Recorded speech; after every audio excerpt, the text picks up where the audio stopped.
Monsieur le ministre et secrétaire d'État, chers collègues, maa ngi leen di nuyu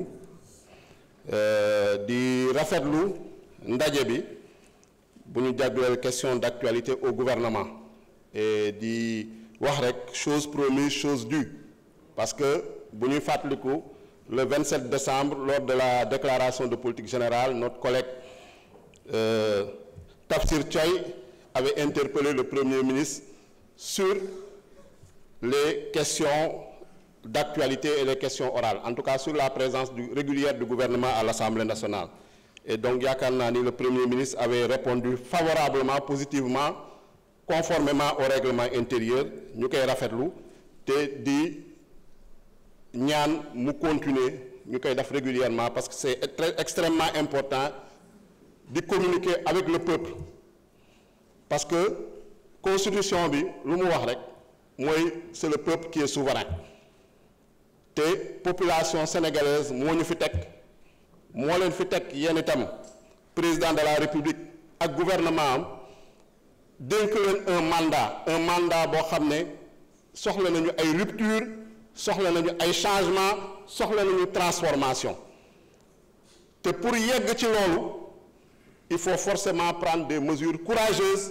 il faut forcément ñu ñeme wax dëgg askan wi te yaakaar naa ci yoon boobu ngeen nekk ñoo ngeen di ci encourager Cour des comptes yaa confirmé na lu ngeen waxoon en tant que gouvernement génne woon ko ci rapport opposition bu fi nekk weddi woon ko Cour des comptes ñu wax lu raw sax yéen lu ngeen présenté woon en termes de chiffres sur les finances publiques suñ jëlee la dette da ngeen ne woon autour de 84%, Cour des comptes dem ba ne 100%. Donc yaakaar naa ne ñuy remettre en cause rapport Cour des comptes dañu amatul argument parce que Cour des comptes kenn mënul remettre en cause crédibilité institution constitutionnelle la ay magistrats yu prêter serment la te lu am solo mooy tey ñoom ñii nga xam ne am nañu responsabilité ci mbir yu ñu wax ci crime budgétaire yu ñu wax ci njuuj njaaj yu ñu wax ñu ñëw expliquer yan si lan lañu sukkandiku pour daf ñaawteef yooyu mais malheureusement ils sont dans le déni ils sont également dans la politique de l'autruche ils sont également dans la fuite en avant comme ni ñu ko tàmmee def tey gis nga les premières fourchettes et les premiers couteaux kenn gisu leen fi y a que les seconds couteaux ñoo fi toog ñoo di amuser la galerie donc ñu xam ne yaakaar naa ni loolu duut si dara donc di wax ni opposition bi président de l'Assemblée nationale dafal leen loo xam ne règlement intérieur bi terew ko parce que assemblée consensus lay doxee mu jël dafa leen faveur parce que dafa am ñu ko laaj noonu est-ce que laajtoon nañ ko pour am plus de temps de parole ñun ñu jël suñu temps de parole ñu ne on ne s'oppose pas à ce qu'on augmente en tout cas le temps de parole c'est pour la démocratie c'est pour la diversité su fekkee nag déggoo woon seen biir loolu seen problème la parce que noonu la demee woon également pour le poste de vice-président lors de l'installation de l'Assemblée nationale. Maintenant lu ci am solo man premier ministre ñu lay laaj mooy lu jëm ci population yi suñu ñu toll ni ñëw ci phase de redressement dama bëgg nga xam laajte population bi peuple sénégalais nga xam ne moo ñu fi teg lan nañu xaar ci moom ban taxawaay la war am par rapport à cette situation de redressement. Je vous remercie. Monsieur le Président de l'Assemblée nationale, balaa may aborder la question de l'honorable Ayib Daffé, je vais compléter ma réponse à l'honorable député de M. Abdou Karim Sall. Toujours dans le registre des contre-vérités. Vous dites que les bailleurs ne croient pas à ce rapport. C'est une contre-vérité et je peux vous dire que hier après-midi, le ministre des Finances ici présent a... Monsieur le Président, vous voulez bloquer mon chrono? Allez, excusez-moi. Je pense que, Monsieur Sall, Vous n'allez pas sortir, vous allez écouter jusqu'à la fin.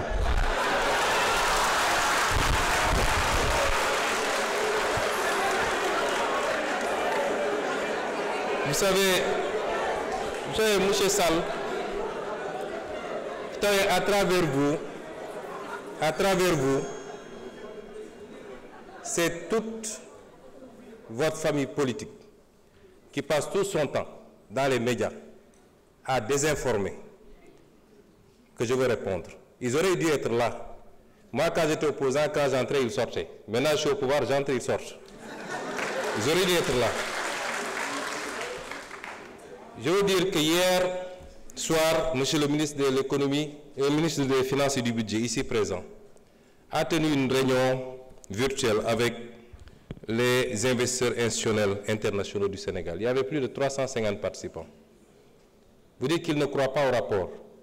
Il ne faut pas dire des choses qui peuvent être contredites facilement. Le FMI sera là, la Banque mondiale sera là la semaine prochaine. Et vous serez rattrapés facilement. Ça n'en vaut pas la peine. Donc, le rapport est crédible et crédibilisé par tout le monde. Et en premier, c'est les bailleurs, qui savent très bien ce qui s'est passé au Sénégal. Et une institution comme la Cour des comptes ne peut pas faire l'expertise d'un rapport d'audit, accéder à tous les éléments et aller raconter des contre-vérités. N'eût été votre mandat de député ou votre immunité, vous auriez pu être convoqué pour ça. Parce que c'est une attente contre les... Oui, si vous voulez, vous considérez ça comme une menace, parce que vous devez être menacé. L'APR et tous ceux qui sont avec, vous devez être menacés. On vous a laissé trop de liberté. Je voulais dire également que, par rapport à la question de l'honorable député Aïb Dafé, je voudrais d'abord féliciter l'inspection générale des finances pour le travail qui a été fait sous la supervision du ministre des Finances. Je rappelle que c'est une obligation communautaire et interne, lorsqu'un nouveau régime arrive, de faire ce travail. Je voudrais me réjouir également de la qualité du rapport de la Cour des comptes. Ça a été lent, mais ça en valait la peine. Je voudrais ici m'incliner et rendre hommage à tous les patriotes de ce pays. Je voudrais leur rendre hommage. Qui se sont battus pour qu'on en arrive à ça. Ce n'est pas gratuit. Je veux leur rendre un hommage et leur dire qu'ils doivent être fiers de ce qu'ils ont accompli. Patriotes yépp laa wax nag ñi ne woon ci réseau yi ñi ne woon ci mbedd mi ñi ne woon ñi doon génne seen poche li taxoon ñuy xeex amoon yaqin ni réew mi ci guute lañ ko dugal loolu la ñu gis tey moo tax war nañu am fierté. C'est ça le patriotisme, c'est ça aimer son pays. Et c'est exactement le contraire de ce que vous êtes et ce que vous avez fait pendant ces 12 ans. Je voudrais rappeler que nous sommes toujours en harmonie avec nous-mêmes. Li xew bettuñu peut-être ampleur bi la ñu xalaatul woon 2018 en pré-campagne à Paris waxoon naa Sénégalais yi ni réew mi fi ñu toll ak ni ñuy endetté réew mi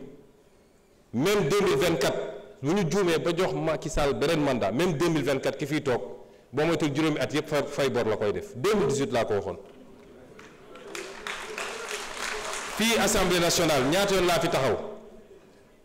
Amadou Ba ministre des Finances Abdoulaye Daouda Diallo may leen tous vos chiffres sont faux wax leen Sénégalais yi dëgg ñaata yoon lañ ko wax fii tey lan moo feeñ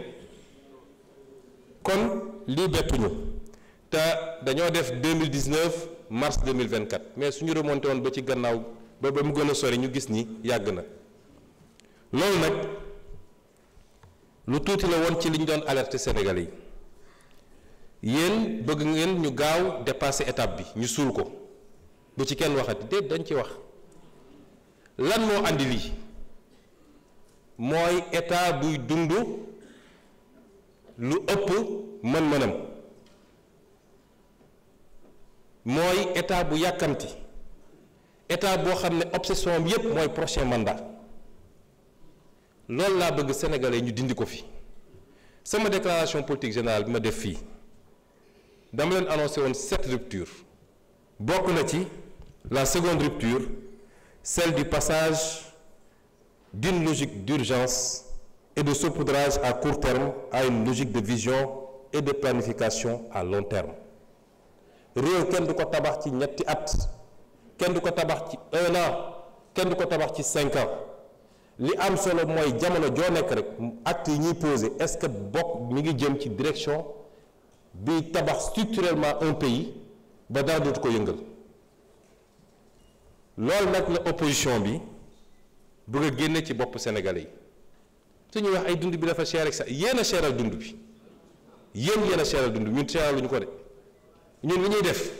bu ñu ko defee d'ici quelque at dinañu xam ndax dund gi cher na am léet mais le message qu'on veut lancer aux populations mooy laaj leen des résultats tout de suite ce que vous n'avez pas été capable de faire en 12 ans et vous dites aux populations en 10 mois réclamez des résultats, réclamez une santé parfaite, un secteur de la santé parfait, un secteur de l'éducation parfait, de l'enseignement supérieur parfait, dund gi nañ ko wàññi léegi et c'est pourquoi je lance un appel aux populations yéen a ne woon jiit yu jub ngeen bëgg jiit yu bëgg réew mi jiit yu am gis-gis am nañ ko fi mu toll nii ba mu mat sëkk ndax luubal ak randal jeex na ci réew mi te loolu mooy le premier acte d'une gouvernance bu war a yóbbu réew fu baax réew mu la gën a sellal setal loolu moo la gën a mën a dem fu baax loolu jeex na ci réew mi ñaareel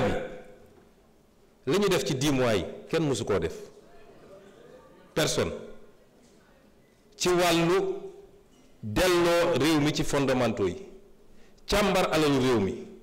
réduire train de vie de l'État ci wàllu affirmer suñu souveraineté ci suñu koom-koom ci suñu ressources naturelles ci suñu sécurité suñu kaaraange kenn mësu koo def le bilan qu'on a fait en 10 mois aucun régime ne l'a fait en 10 mois on dit 10 mois zéro réalisation 10 mois en 10 mois le régime précédent lan la fi réalisé woon nañ ñu wax lan la fi réalisé woon nit ñi sax dañ leen doon tooñ naan inauguré affaire u mag yi rek ngeen fi nekkee c'est-à-dire dañ fa mel ni Sénégal dañu xëy rek inventé beneen Sénégal et donc ce que je veux demander aux populations souveraineté moom sa bopp développement dafa laaj ay sacrifice yooyu ñun jiital nañ suñu bopp ñun ñi yor nguur gi ñu ciy woo nag bépp sénégalais ak bépp sénégalaise ñu xam ni situation bi nu mu munti jaxasoo c'est pas encore eggaguñu foo xam ne mën nañ ne bàyyi nañ lépp ak yàlla def na ci askan wi ak ci réew mi les ressources qu'il faut pour qu'on prenne notre destin en main moo tax développement bi gën a gàtt am na benn président bu ko doon wax mooy ki nga xam ne moo defar dëkk bi ñuy wax Singapour ne ci une génération ou 2 générations réew jóge na ci sous-développement nekk ci réew ñu gën a envoyé une génération ou 2 générations waxuñu 1 an ou 2 ans de mais day fekk ci njëlbeen ba ñu bañ a rater les bons départs raté nañu une première alternance une deuxième on n'a pas le droit de rater une 3e alternance moo tax li ma njëkk a xaar ci population bi mooy ñu accepter ànd ak ñun ci sacrifice yi wax nañ léegi mbirum subvention yi dafa cher il faut ñu ramener ko à des proportions acceptables lañ ci bëgg ñun mooy fin 2025 ñu ramener ko à 2% du PIB mais dañuy continuer dans ce cycle graduel mais tekkiwul ni néew di doole dañ leen di seetaan duñ leen mës a seetaan wax nañu ci lu jëm ci wàllu bourse ndax ni ñu inversé cycle scolaire bi cycle universitaire bi tax na ba tey Sénégal mi ngi fay ci bourse 3 fois ou 4 fois plus que li nga xam ne tey Côte d'Ivoire bu ngi koy fay ci bourse te ñëpp xam nañu Côte d'Ivoire moo ñu ëpp koom-koom foofu loi de finances 2025 bi projeté nañu bloquer l'enveloppe à 80 milliards là où la Côte d'Ivoire est à 25 milliards de bourses enveloppe li koy andi mooy ñu rationaliser léeg-léeg ñu attaqué ministre de l'enseignement supérieur dañ koy tooñ rek yu bëri pour ne pas dire presque lépp c'est pas lui mais tey mën nga am étudiant bu inscrit tey au mois d'octobre ne fay leen ma sama 10 mois tout de suite parce que c'est l'année scolaire c'est l'année universitaire yooyu il faut ñu accepter ni réew mënul doxee ci noonu sans compter les disparités yi am ak yeneen parce que béykat yaa ngi fi sàmmkat yaa ngi fi ñeneen ak ñeneen a ngi fi il faut ñu dégager des marges pour pouvoir toucher l'économie réelle gis nga lii gars yi def ñun mën nañ ko def mënoon nañ ne 5 ans dafa gàtt ñu fàttaliku premier alternance 7 ans la ñu amoon deuxième 7 ans ñun 5 ans la ñu am seen premier mandat 7 ans la woon ñun 5 ans la ñu am mënoon nañ ne 5 ans dafa gàtt suñu bëggee Sénégal renouvelle nous confiance qu'est-ce qu'on va faire nañu nëbb chiffres yi comme ñoom nañu laam-laame affaire bi daa di fexe ba naxanteeg bay ñu jox ñu xaalis bu bëri ñu tabax ñetti autoroute juróomi immeuble inauguré ay affaire gars yi ne wiiw Diomaye liggéey na mais ban impact la am ci économie ak lan la bàyyi fii ci bor ak ci déficit. Nous avons fait les choix exactement contraires à vous parce que nous ne pensons pas au prochain mandat,